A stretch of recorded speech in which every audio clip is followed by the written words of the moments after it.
एक बार का जिक्र है।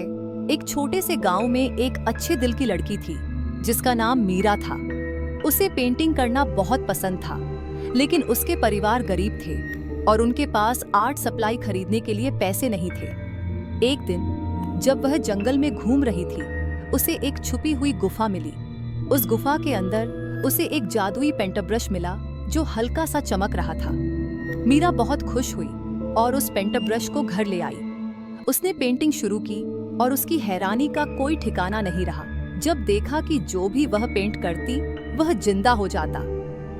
उसने अपने घरवालों के लिए खाना पेंट किया और वह उनके टेबल पर आ गया। उसने गांव के लिए फूल पेंट किए और वे हर जगह खिलने लगे। जब यह खबर पूरे गांव में फैल गई तो लालची लोग दूसरे गांव से आए और उससे मांगा कि वह उन्हें अमीर बना दे। मीरा को ललचाया गया, लेकिन उसने अपनी माँ के शब्द याद किए। सच्ची खुशी वह है जो बांटने से मिलती है, ना कि लालच से। इसलिए उसने सोना और दौलत पेंट करने के बजाय ऐसी चीजें पेंट की जो सबको खुशी दें। फलों से भरे बाग, बच्चों के लिए जानवर और खूबसूरत नजारे।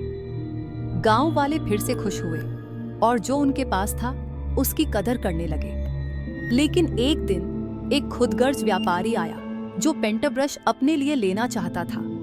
उसने मीरा को धमकी दी कि वह उस पेंट ब्रश को जबरदस्ती ले लेगा। मीरा डर गई, लेकिन उसने सोचा कि वह खुद को समेटेगी। उसने व्यापारी को चुनौती दी, करे तुम मेरी तरह बेहतरीन पेंटिंग कर सकते हो तो ब्रश तुम्हारा है। व्यापारी ने मान लिया, लेकिन उसकी पेंटिंग्स अंधेरे और डरावने जीवों में बदल गईं, जो उसे भगा दिए।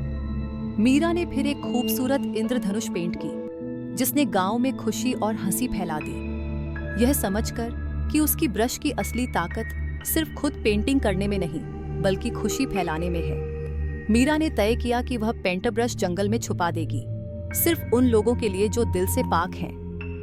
उस दिन के बाद उसने दूसरों को अपना आर्ट करने और अपने अंदर खुशी ढूंढने के लिए प्रेरित किया।